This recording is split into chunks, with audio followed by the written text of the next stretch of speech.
Hello, good evening. How was your day? Today is the day 17th of this month's training. We have been looking at the peace and conflict management, and it's our 1 month free professional diploma training in peace and conflict management.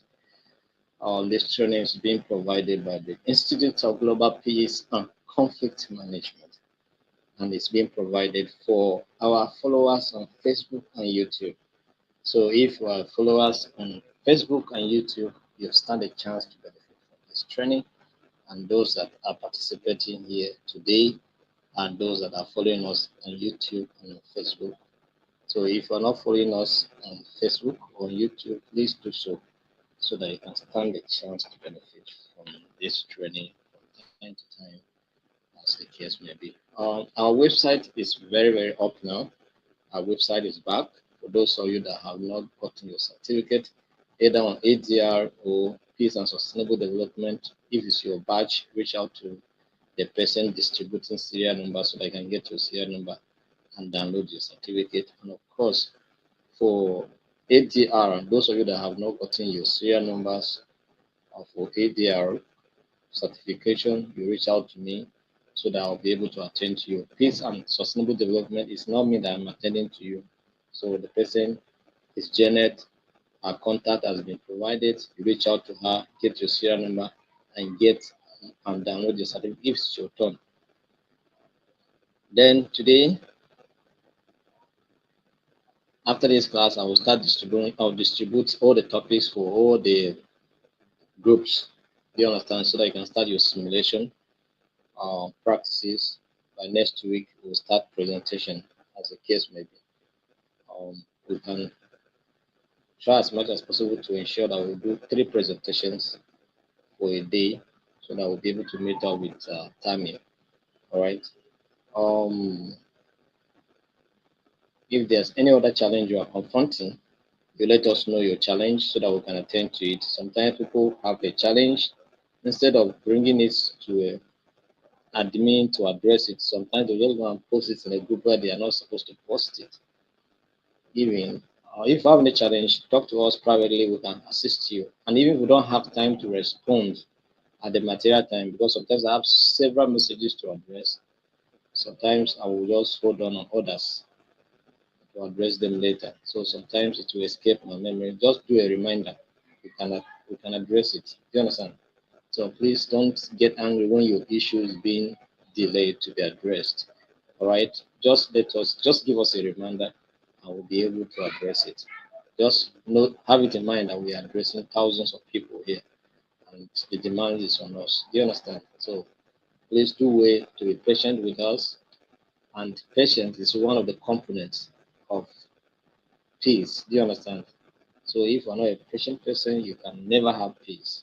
So yeah, patience is a virtue that everyone should have.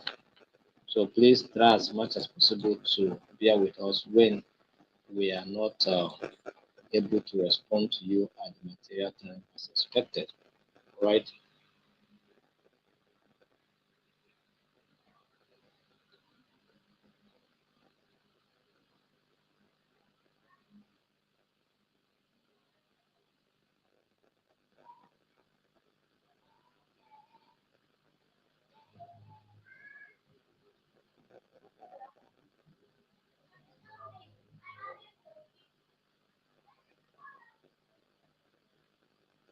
Please, I'm coming. Let me share the link so that others can also follow to join us.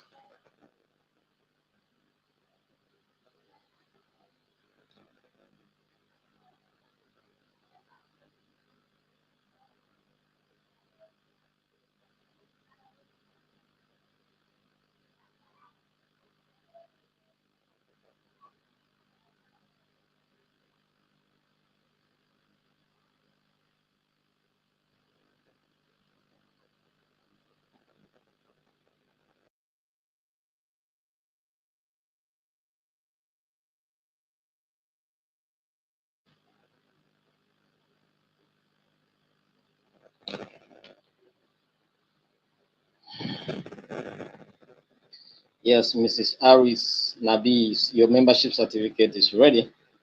I will send it to you. I will send it to you. I would like to have your email. I will send it through your email so that you can get it. Nabi Alice from Kenya. The membership certificate is ready, and of course, that of Odilia also is ready. You understand? So, if both of you are here, then I have seen Nabis. So, you, I'll get to you with your certificates. I'll send it to you through your email. Just send me your email so I can forward it to you. Thank you very much, and then we'll discuss other matters as they arise. All right. Today I want us to look at. We'll be looking at the post conflicts.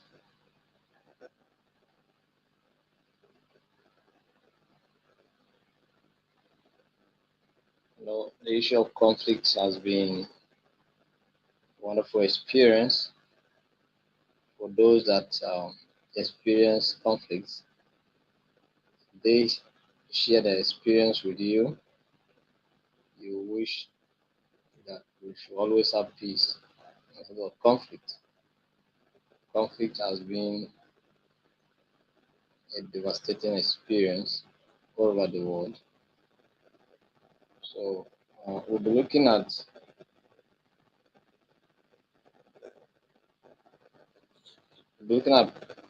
post conflict.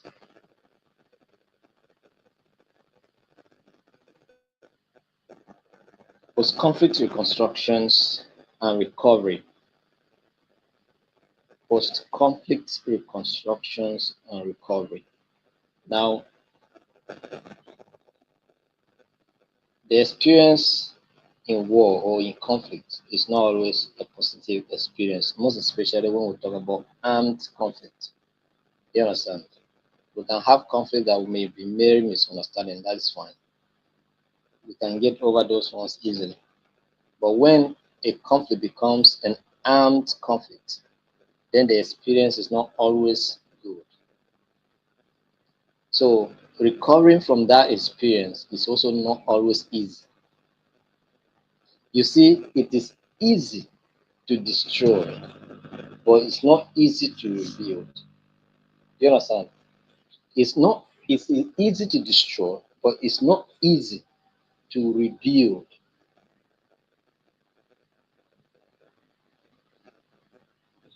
You see, if you carry a stone, or you carry hammer, or you carry a big block, you hit on the wall of your house, it's possible that the whole of one side of the house will collapse. But when it comes to rebuilding, it will take you weeks or days to rebuild that same side. You can just use one leg and kick the fence of your house and it will collapse. But it will take you weeks to rebuild the same fence that you kick with one leg. That is how reconstruction and recovery is when it comes to post conflict reconstruction. It's easy to destroy, but it is not easy to rebuild. So anytime you want to cause trouble, it takes a little effort to get you injured, but it takes a lot of effort to get you healed. Do you understand? So you want to say, I no go agree, I no go agree. It is fine that you are not agreeing. It's fine. But by the time they carry one iron and hit you on your head and you sustain injuries, it will take a lot of effort to recover. That is for you to recover. But it takes just few minutes for you to receive a blow on your head. But it will take weeks, months, and if care is not taken, it will you will sustain what we call disability for life. Do you understand? That is conflict for you. So it takes little effort to destroy, but it takes little effort to rebuild. It takes effort, it takes little effort to injure, but it takes a lot effort to recover from those injuries. And of course, you can kill, but you cannot recreate a life. It's only God that creates human beings. And of course, any life that is taken cannot be recreated. Do you understand? So we can rebuild streets, flyovers, street lights, we can reinstall all of that. But a life taken in conflict cannot be recovered, it cannot be restored. Do you understand? So anytime trouble comes, a demon enters you and you want to go and fight, just have a rethink first. Just have a reconsideration. Have a think of your actions you are about to take. Because sometimes we are driving on the road, somebody just brush you small, then you park on the road. You don't even mind any other person on the road, the other road user. You don't care about their peace, don't care about their convenience, don't care about anything. Your own is that somebody has brushed you, so it's enough reasons why you should park on the road and start argument. But which one is better? Assuming it was an accident that claimed your life, what would have happened?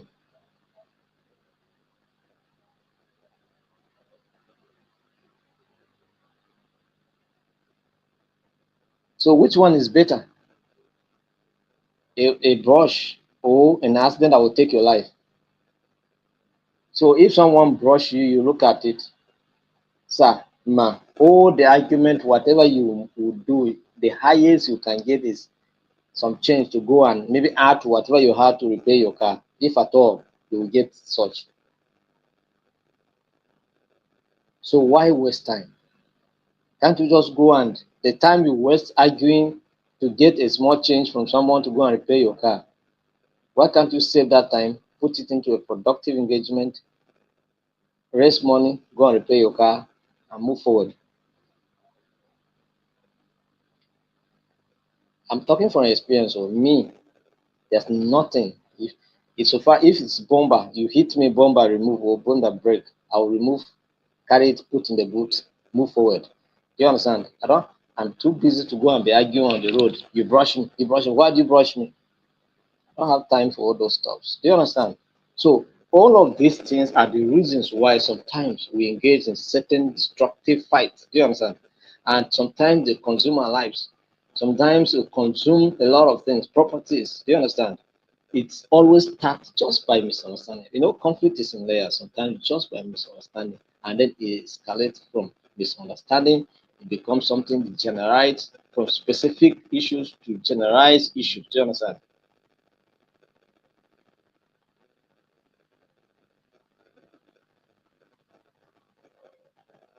So what am I saying here? I'm saying that to destroy is easy, but to rebuild, it takes great effort. It took no time for Maiduguri to become a you know a place of, how would I don't know how to describe it. You understand? But it's taking a lot of effort to rebuild it.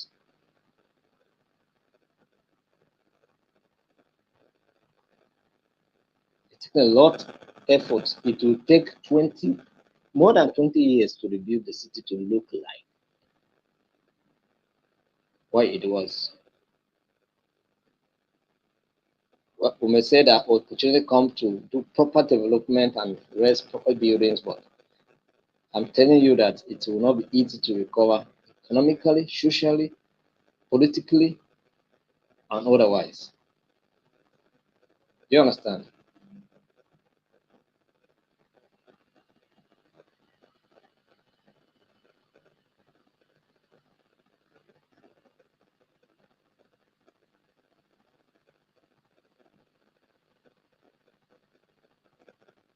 So, post-conflict reconstruction and recovery refers to the comprehensive process of rebuilding and restoring a society after a conflict such as war, civil unrest, or violent upheavals. Do you understand? This process aims to address the root causes of the conflict, rebuild infrastructure, and establish sustainable peace. Some of the efforts, like I mentioned something here, very critical something that I mentioned here, the root causes of the conflict. Sometimes we forget the root cause of the conflict. We focus on trying to just raise infrastructures, and then, you know, it is not going to be sustainable if the root causes of the conflict are not addressed. So the best way you can rebuild, the best rebuilding process is to address the root cause of the conflict. That's the best. It's not the infrastructure. The infrastructure we are building today, if the root cause of the conflict is not addressed, that same cause may still destroy what you are rebuilding. So, what is the essence? So, as reconstruction and recovery process is happening in the northeast part of Nigeria, we have to go in deep. We should focus more on educating the young people, the children there, because these are the root causes: ignorance, illiteracy, and some of the reasons why people decide to do certain things. They take action that they don't know what its full meaning is. Do you understand? So we have to go down deep, empower people through education, through skills, vocational skills, empower them, let them be resourceful, let them have something to do, let them be engaged. By so doing, we will reduce the chances of an engaged person engaging in conflict. As I am here, you ask me to go and protest, except it's a protest that I am initiating. Otherwise, I will not go. So far as I understand my society very well. Protests always end in conflict. So I don't want to go and protest. Anybody who feel like going to protest, you have the right to go and protest. I have my own way. If I want to protest, I'll protest. You understand? I must not necessarily be on the street to protest. You understand? Because it does not always end well. Because the system here does not understand what is the meaning of protest. Both the protesters and those that are being protested against don't understand what protest is all about. They understand. So that's why they can easily mobilize other protests against the protesters. Do you understand? That's why they can easily push the police into the streets to go and displace protesters. And that's why it's easy sometimes the police to open even fire on protesters.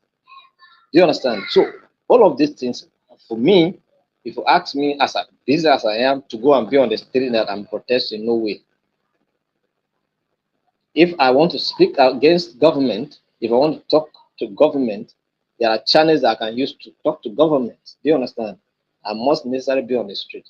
But some other people may not have the chance, so they may be on the street. That is fine for them.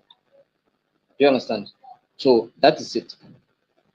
But one thing I'm saying here is that if we educate our people and empower them, then they will know the best channels to address their problems rather than being on the street.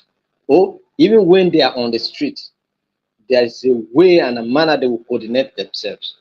Not when you go to this, we want to protest against bad governance. That is the irony of the whole stuff. You say, I am going out, I want to protest against bad governance. And then you went and destroy properties, offices, you destroy businesses, you destroy even street lights, traffic light, you are destroying. So what are you talking about? What are you protesting against? What is it? What message are you creating? You understand? You want to protest against bad governance, and then you yourself you are constituting bad attitude. So how now should we consider you to be responsible enough to listen to you? Because the very bad thing you are protesting against is the very bad thing you are doing. So why should the government respect your opinion in this case? I get a point now. So that is the reason why we must educate the people. All right? That's why we must educate the people. Very important. If we educate the people, they may be on the street protesting and they may be on a single file, on a single line and protest without causing obstruction for anything. You understand? And pass their messages and go.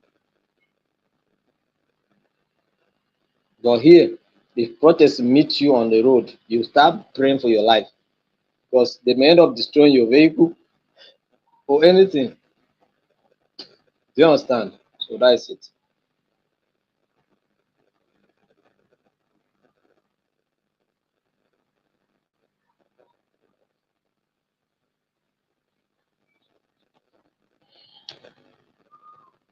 So it involves multiple dimensions like political, social, economic, and security, requiring the coordinated efforts of government, international organizations, civil society, and local communities. So all of these are going to put effort together to see that all these aspects are being addressed, political, economic, social, and security-wise. Do you understand? So now, what are the components of post-conflict reconstructions and recovery? One, we have security and stabilization.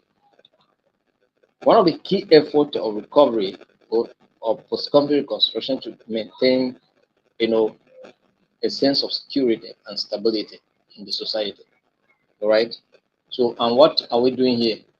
We establish law and order. Make sure that no noise on the streets, no obstruction, no of those things. So, and that's the duty of the police to go out there and make sure that there is law and order. That's number one. Number two is that we have to demobilize, disarm, and reintegrate those that we consider as the combatants or the disputants. Do you understand? We have to demobilize, we have to disarm them as well, and then reintegrate them into the society. Do you understand? So that's what we need to do. Then strengthening local and national security institutions, reform the police, reform the military, reform even the vigilantes, strengthen them, make them functional. You understand? And then community, uh, you know, policing, eh, all of those things should be considered. For one, left for me alone, left for me alone, if we want to achieve the true security that we are looking for in this nation, we need state policing. Forget about the fact that people are saying that, hey, governors will use it. Oh, are governors not using even the federal police? Are they not using any form of police or instrument at the hand? So if someone is in government, let's forget it, I beg. See, if someone is in line with the federal institution, they can do anything. Even when they are not in line with it, the federal institution, when they are in line with the commissioner in a particular state, they can do whatever they want to do. So what's the argument all about? So for me, if we really want to address the issue of security in this country, the issue of state policing must be considered. Do you understand? First and foremost, the federal police is insufficient, and the ones that are even available, it's like some of you here now, I'm talking to you here now, some of you have your police aid that are carrying you, moving with you here and there. You alone, maybe you have like five. Me, as I day here, I don't get anyone. If I even see them on the street itself, sometimes I fear for my life. You understand? When you see them, you start just respecting yourself so that you will not find yourself in the wrong book. You understand? So this is the issue. So, but maybe tomorrow, if I also have the opportunity to, I will carry them along. I'll pull my hillocks, say, these are my escort. That is it. That's how it is here. So you discover that one senator is moving with how many police? One minister is moving with how many police? Sometimes I look at, I stay at airport road. Sometimes I look at the convoys that pass here. Sometimes I wonder which one is the president own. The only difference is that when the president own is coming, you are not to move. Even from the other side of the road, they stop you until president pass before you pass. Do you understand? I was unfortunately I made that experience one day. They have to park somewhere on the other side of the road. President was to pass the other side, we have to stop. Even the other side, nobody moves until Mr. President pass. Abba, too much. So that's when I knew that this is the difference. So otherwise, the convoy they carry here, minister carry his own, secretary to the government of the federation carry his own. You will see it, you'll be wondering. Do you understand? So these are the issues. So you discover that we don't have enough left to protect us. If God is not protecting us now, we don't have security. Do you understand? So these are the issues. So we'll have to strengthen local and national security institutions. So political and governance reforms promote inclusive political processes, including elections. Allow young people to also contest election. Let them participate. All right? Let them participate. I may also decide to go and contest election. So you people should prepare. I have you as my backing when I'm contesting for election. Now you people will sponsor it too.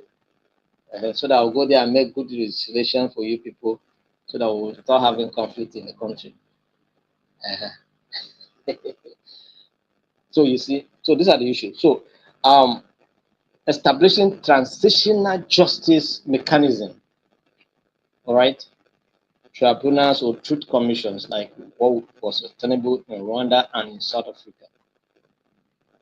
Because we must get justice for those that felt aggrieved, those that felt uh, harmed during the process of the conflict. They must receive some form of compensation or form of justice. You understand? Transitional justice. So strengthening governance, rule of law.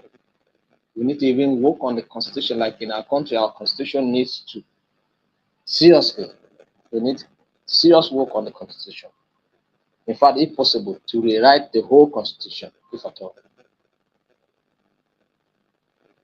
And then another one, anti-corruption measures. So anti-corruption measures is another challenge now. So which measure are we taking? Because even the institution that's supposed to fight corruption, sometimes the head of those institutions are being accused of corruption. So which one now? Which way? Do you understand?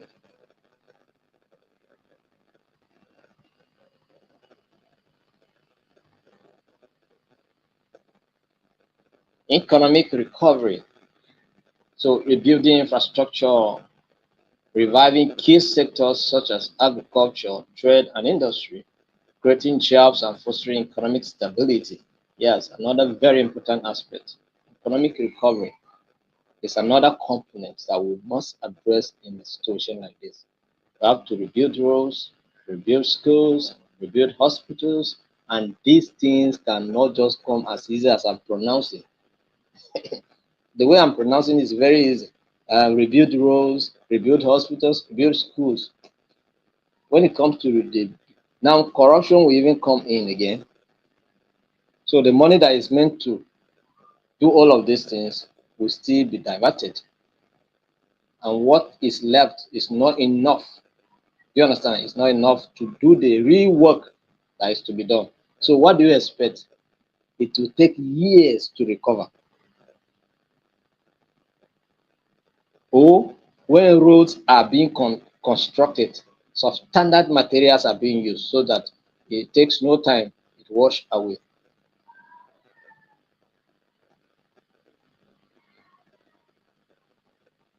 Now, another thing that is also difficult in times like this is job creation.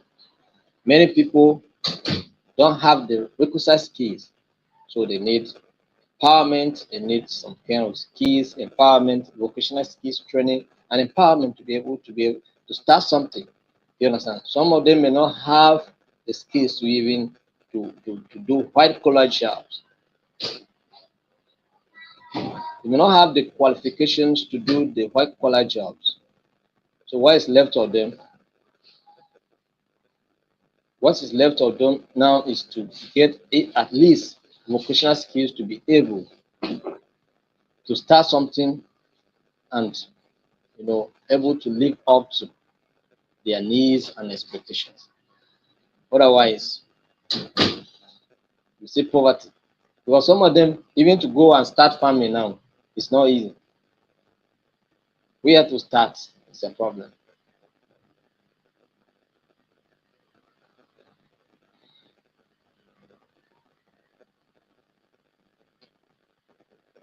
Because in conflict, some women may lost their husbands. So who will even farm for them? Who will help them? Where would they get money to even contract people to farm for them? Do you understand? So these are the issues.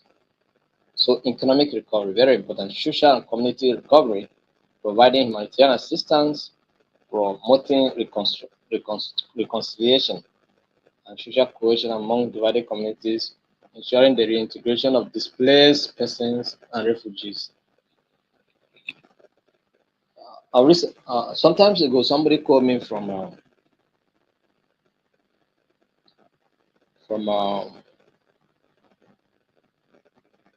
from Kenya. Somebody called me from Kenya. He was saying that those refugees that you know came to Ghana as a result of the crisis in Liberia, they wanted them to go.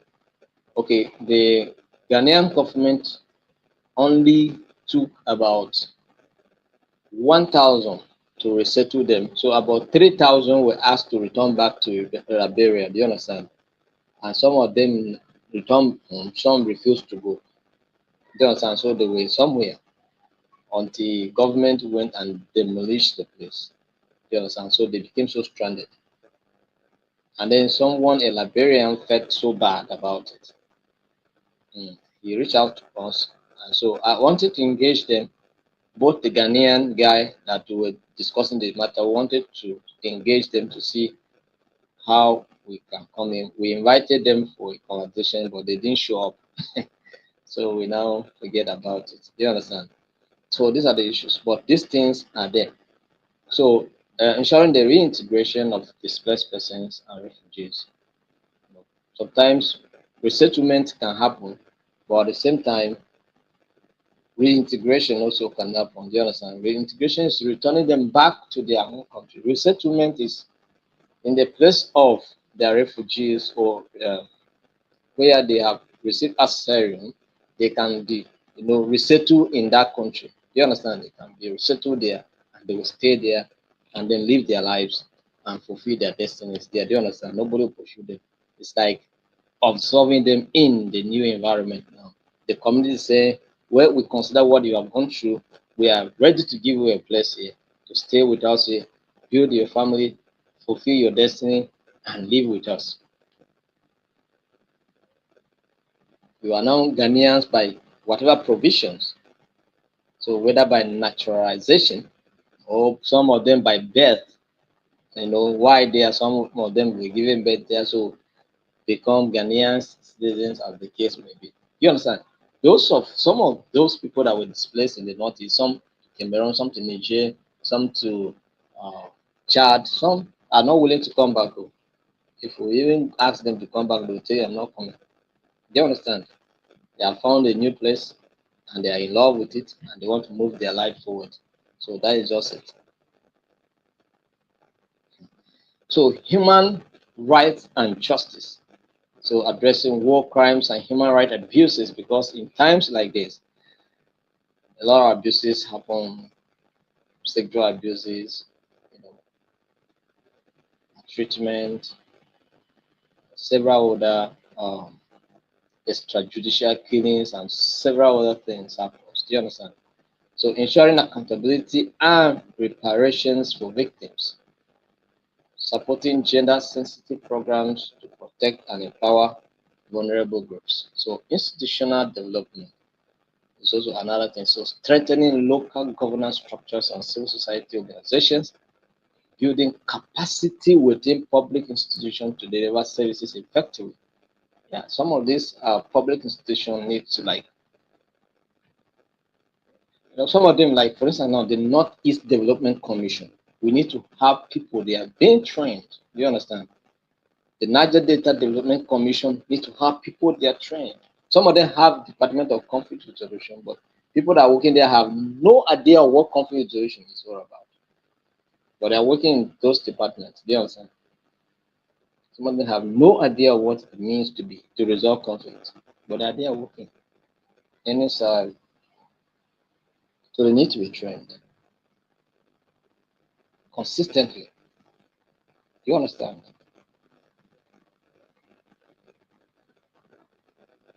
Even apart from even the fact that you are dealing with conflict. Conflict exists everywhere. People coexist, people live. You understand? Anywhere people live, coexist, conflict exists there. Everywhere. So that is why it is inevitable. So in your place of work, even if it has nothing to do with peace and conflict resolution, you still find conflicts there. You see some element of acrimony, you see some element of malice, some element of hatred, some element of bad wishes. I get a point now. All of this exists in all places. So we can train you on workplace conflict management. I get a point now. So that you can know how to relate well. You can also see how you can build structures, organizational structure that can promote peace and resolve conflict. Some organizational structures are are conflicting in nature. By their design, they are conflicting. I get the point now. So they cause more conflict in the organization, create more misunderstandings, create more confusion. Do you understand? So we can help you to recover, to get over those issues. Private institutions. I'm not just talking about public institutions, even private institutions. So let's look at demobilization, disarmament, and reintegration. All right, talking about DDR, very important. It's one of the critical components in post-conflict recovery and reconstruction. It is aimed at transitional and at the transition of former combatants from military or armed groups structures into civilian life. That is, this person was a civilian again before, though, but because of influences, became a combatant. Now the war is over. He's like a bat. It's like, bat, that animal like that look like a bird, but it's not a bird. It look like an animal, but it's not an animal. So he has no category at all. If you open his teeth, you look at him, is this one a bird or what? No, he's bird no dey get teeth now. So which category you belong? Are you a dog or are you a bird? I'm talking about bat. You understand? So when the war is over, that is how all these combatants look like. You are not a civilian. You are no longer a combatant because you cannot dare even go and carry gun again. Do you understand? So you are just in between. So we have to return you back to a civilian life. And it means that you have to go through rehabilitation process. You have to go through a lot of processes before we can consider you to be human being again, because you were a human being but at a different level. So now we don't understand your level. So but now that you say the war is over, I have surrendered, I don't want to be considered as a combatant again, we will still have to take time to rehabilitate you for some times and watch you and monitor you and see that yes, this guy really and genuinely repented before we can now integrate you into the society. Do you understand? Because some people have been reintegrated like that, they still went back into the same issue that they were coming up. So we have to take time, watch them, monitor, look at what they are doing, how they are behaving before we can reintegrate them. Go through some training, go some kind of rehabilitation processes, psychological um, you know, rehabilitation and all of that. So let's look at the components of let's look at this component individually. Like the talk about DDR now. So demobilization, disarmament, and what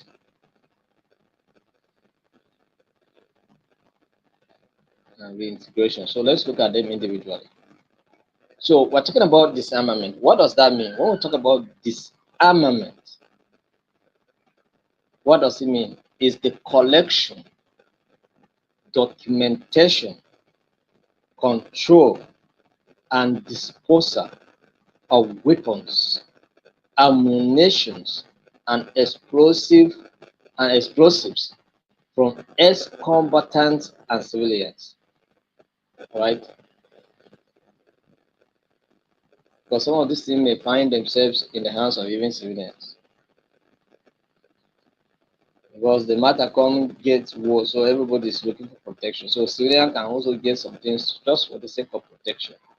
So we need to recover, in fact, disarm all of them. Both the one that was meant for only self-defense and the one that was meant for instrument of war, all of them we are going to disarm them and then integrate them. So what is the goal here? The goal is to reduce the availability of arms to prevent further violence. But you see, this is the challenge, because sometimes recovery, that is why we don't even need all of this in the first place. Because to get out of it completely is not always easy. Do you understand? It's not always easy to get all the arms back. That is, no matter how you are able to disarm some element, will still have some of these things in their possession. And they can easily become criminals. They can easily backslide and fall back into what we're trying to bring them out.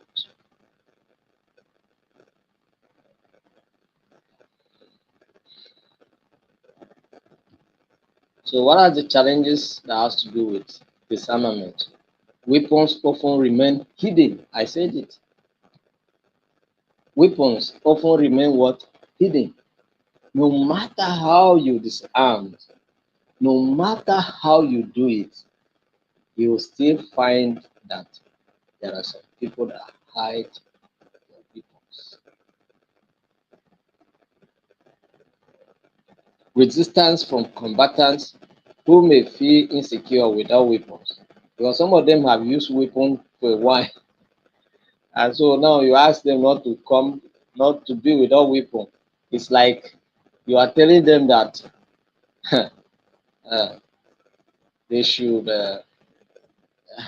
go and be like, they used to call us bloody civilians, right? They don't want to be like bloody civilians, so they want to go out and fight. They want to go out and fight. So it's like telling them to go and be bloody civilians, and they are not willing to be bloody civilians. You understand? So this is it. They want to fight. So with arms in their hands, they can do better. So please, if you join this meeting, I'll share it with someone, invite them to be part of the training. It's called that you people have not been sharing it as expected. No. So please do well to share it, invite them, let it be on your wall, let them come to see it, and let them also take part. Also, you can like and also paraphrase by commenting. Let's know what you're understanding, and also you have questions you can ask. So please let's do well to share the link with others. Put it on your wall, ask them to be part of it. So now,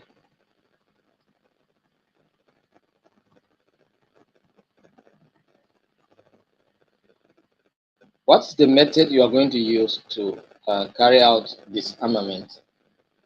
Voluntary surrender of arms. Sometimes we talk about the issue of amnesty. During Yar'Adua administration, when Yar'Adua wanted to end the conflict in the Niger Delta, the militancy operation in the Niger Delta, he called for amnesty, right? And promised them that if you drop your arms, give you scholarships, sponsor you to go and school abroad, come back and be useful to the society. A lot of them dropped their arms. Do you understand? And some of them sent to the universities abroad. Some became stranded. Even Yaradua died and said a lot of things, stories. Weapons buyback or exchange programs. Weapons buyback or exchange programs. Yes, bring your weapon. We'll give you money. We'll buy it. We'll buy it from you. You understand? Yes, that weapon you are holding, bring it. Come and collect money. 100,000 per weapon. So you bring back the weapon you used to kill people, and they pay you money again for it just because they want you to stop doing what you are doing. Hmm.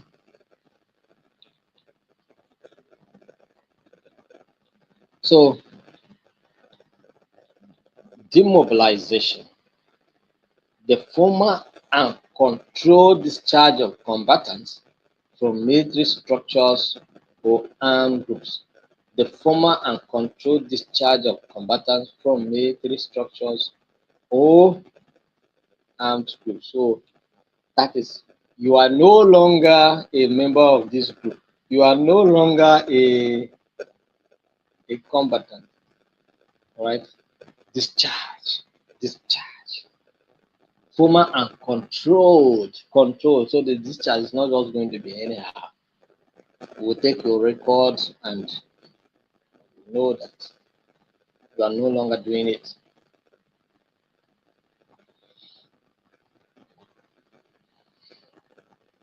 So what are the phases of demobilization? Initial demobilization, that is gathering combatants in specific sites, and that is containment areas.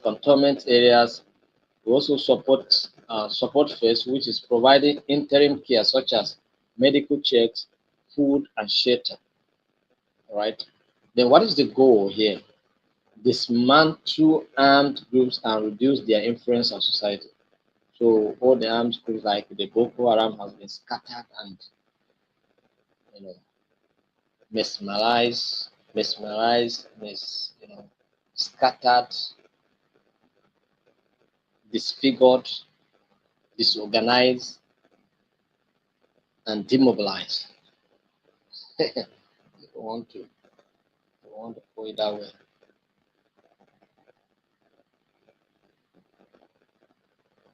Challenges: managing large groups of combatants and ensuring fair treatment.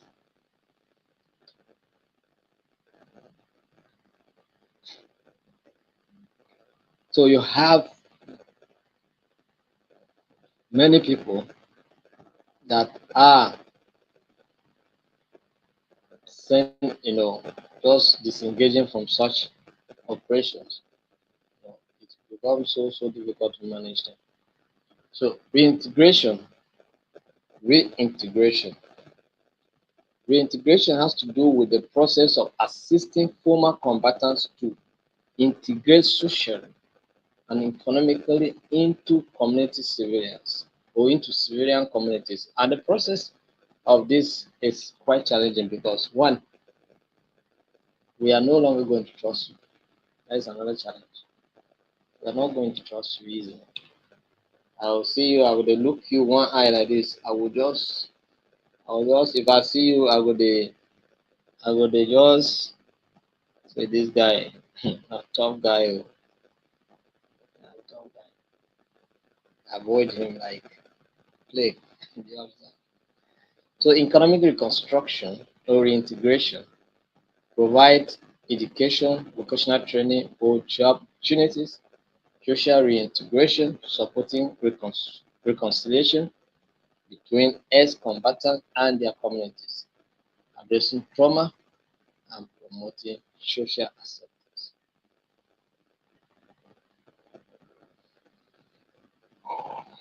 Then we have challenges. What are the challenges? Hostility from communities towards former fighters. Hostility what? From community members towards former fighters. So we see you now, we dey mirror you now. So you in this community like this, you go and join bad gangs. Now you are claiming holy here. We will never take you serious. Do you understand? If not because of the help of government, you would have even destroyed us. Some of us talking to you now would have not been alive to talk to you because of what you were doing. So we are not going to trust you. In this community, we are not going to be anything. We will never consider you for anything. Do you understand? So lack of economic opportunities, even to give you an opportunity, is not going to be easy. It's not going to be fun, right? So psychological adjustment for ex-combatants. You yourself, you are not feeling comfortable. You are no longer free in your own living community. You understand? Where people are talking and it concerns certain matters, you not chook mouth. If you chook mouth, they say, look at this terrorist. What are you saying? You fight, you continue to fight because by the time you start trouble and they give you name, you forget about what you want to contribute and start fighting. So you were fighting for the rest of your life until maybe one day you just get angry and leave that community and go to another place where you are not known. You understand? That you can have your free life.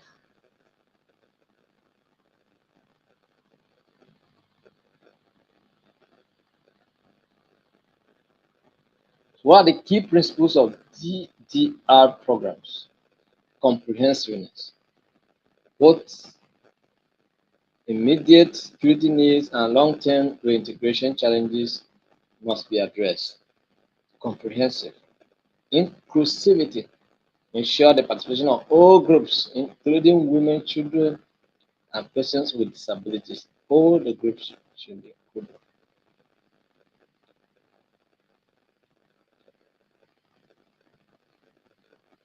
Community focus. Engage communities to foster acceptance and rebuild trust. No matter what happens, engage the community. Please don't look at them as strangers. They are your children. Yes, they misbehave, but That is not enough reason to distrust them. They can still do good things in the community, and give them opportunities. Let them also try.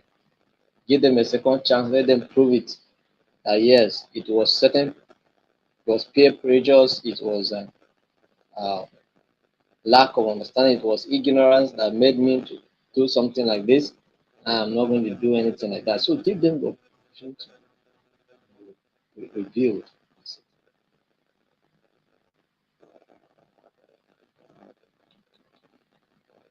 Local ownership. Encourage local governments and organizations to lead and sustain efforts. Sustainability. Link DDR to broader development and peace building efforts. So these are the issue. Do you understand? So what are the special considerations in DDR? What are the special considerations? Child soldiers. So you have to tailor programs that prioritize education and psychological support for those children that were recruited in armed conflict, into armed conflict. You understand? Because there are some young children that were recruited into it. They didn't know anything. They just go away. You understand? They didn't know what they were doing, but their friends say, "Oh, come, we are fighting certain war." You understand? And then ignorantly, and even as children, they don't know what it is. They will just go and join. They think that they are fighting for something, a common and a just cause, but no, it's because they were ignorant. So women combatants address unique needs. Girls are also sometimes cornered into these activities, so they also must be reintegrated. Non-state armed groups, non-state what armed groups like handling ideological, political, cultural dynamics to ensure compliance. Very important. So these are the issues. Now let's look at some case studies of demobilization, disarmament, and reintegration. So are there case studies that we would like to consider? Of course, there are case studies. Number one case study that we're going to consider is Sierra Leone. Sierra Leone in 1999, 2005, Sierra Leone. So what is the context here? After an 11-year civil war marked by atrocities, including the use of child soldiers, the DDR program was a cornerstone of the peace process.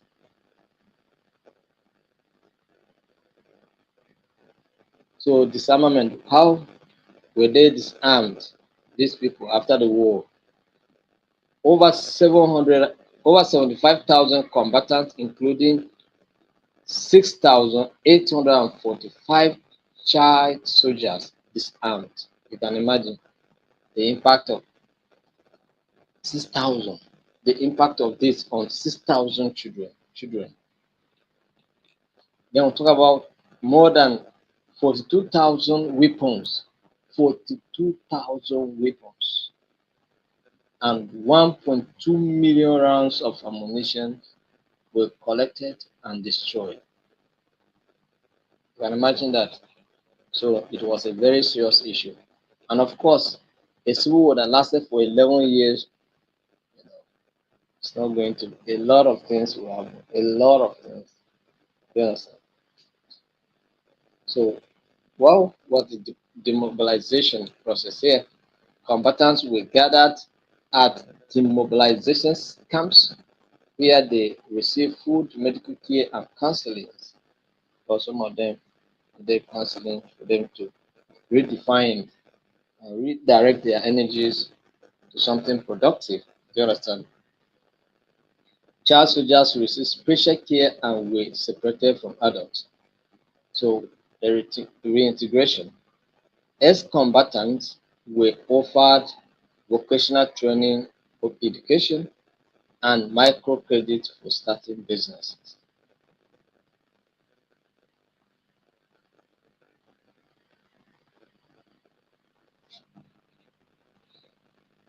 So,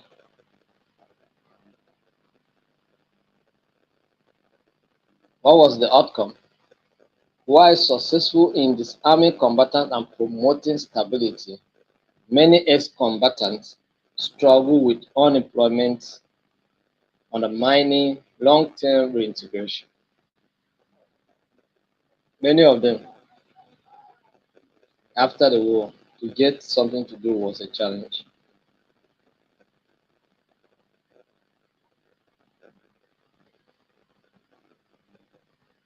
Colombia, we have Colombia from 2016 to date.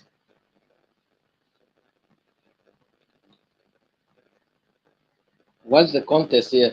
DDR was a critical component of the 2016 peace agreement between the Colombian government and the Revolutionary Armed Forces of Colombia.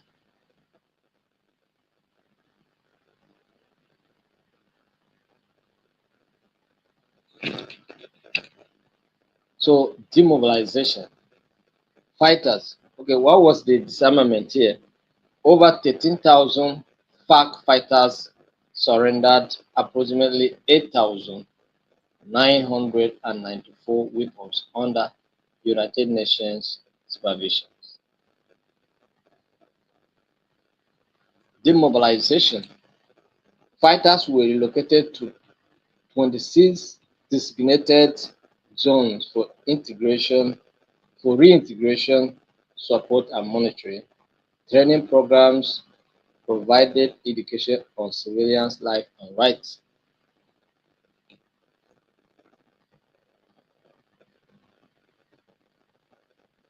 Reintegration. How did the integration take place? Right, economic programs included land redistribution and vocational training for former fighters, psychological support, address trauma among ex-combatants and victims, efforts to address stigma faced by FARC members were slow and even. You understand? So these are the issues.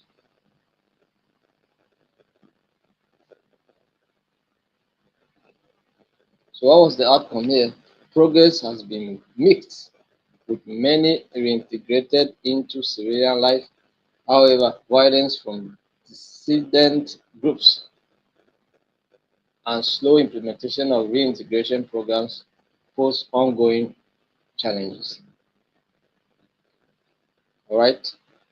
So the last one I'm going to take for today is Liberia. Liberia 2003 to 2009 context. Liberia Civil War 1989 to 2003 involved various armed factions. DDR was central to the 2003 Accra Peace Agreement. So I mentioned that in here, but Accra Peace Agreement. So because many of them were taken asylum in Ghana, right? So disarmament over 113,000, 103,000 combatants disarmed, including 22,000 women and 11,000 children. You can imagine. Demobilization. Combatants gathered at camps where they were processed and offer basic services.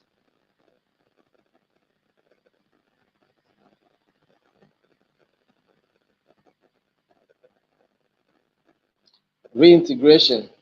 Ex-combatants were provided with vocational training, education, and seed funding for small businesses. Special programs address the needs of child soldiers, including family reunification and trauma counseling. You understand?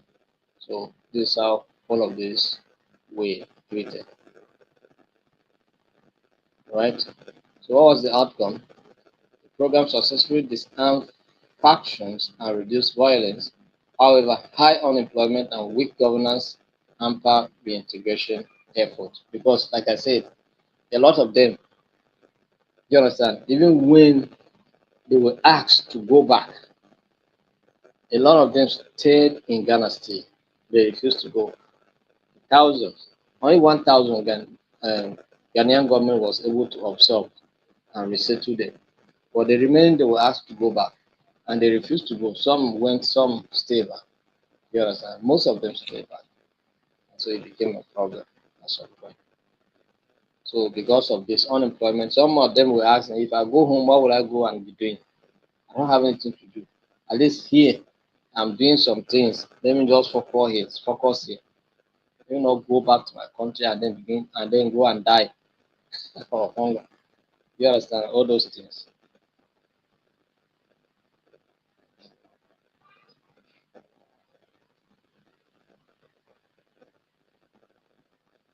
So this is the much we can take today. We have other several examples like the Rwanda case. We have been talking about Rwanda. I don't want to talk about it again.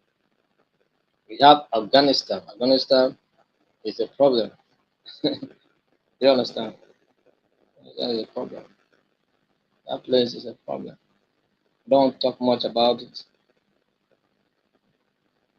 But guns there is like something like we say now water. For some of you, I say you must understand Pidgin. You are from a country outside Nigeria, you must understand Pidgin. Here now, we say if there are too much guns in the hands of people, we say guns now water. That is plenty everywhere, like water. So in Afghanistan, that is how the situation look like. So it's free. They work with them freely. Nothing. Yeah.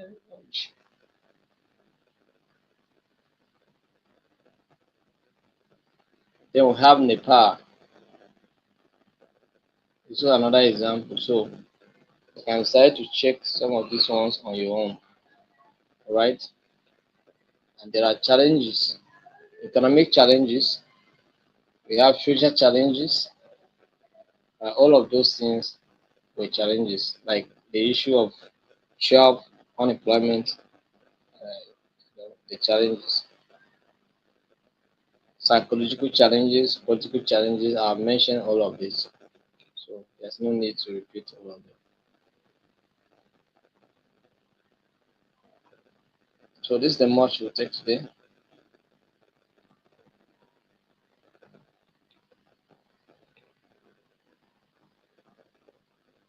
Any question?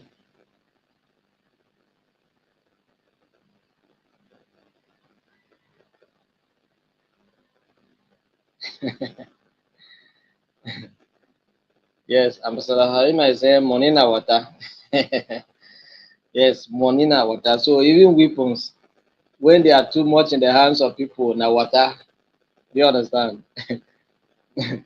So now the thing be that. So how we together? So any question?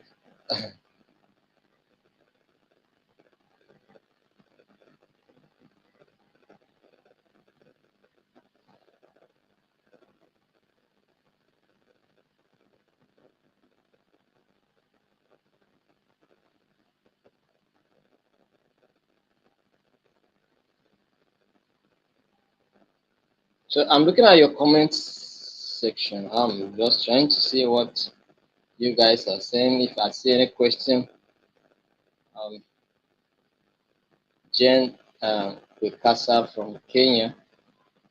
Yes. Um, the certificates are ready. Jen, Odelia, and Alex certificates are ready. Right. Thank you very much. So who is there again? Any question? Any question? Any question? There's no question. We can call it a day. See you tomorrow. I'm trusting God that by next year our training will be much more different because I'm doing some investments, investing in some equipment so that maybe some things like screen touch kind of training so that I'll not be sitting and be talking. We work together. It will be more engaging, all right? It will be more engaging next year because of several activities that we'll be doing concerning this training will be more, demonstrating some of the things. with diagrams and so many activities, so it will be more engaged next time. So I'm even making consultation to get the right tools so that we can do it. All right. So thank you very much. Wish you the best. See you. You will get the manual soon. Just be patient. You get it. You get it. It's so scattered. I have to arrange it. Once I arrange it, I'll send it to you. Right. I have not had time to arrange it. So once I arrange it, I'll send it to you. Thank you very much. I'll see you tomorrow then. No, we don't have. Okay, tomorrow is Wednesday. We don't have. Thank you very much for reminding me. Tomorrow is Wednesday. We're not having training, but there will be a rebroadcast of this one. So just you can hook onto this one to listen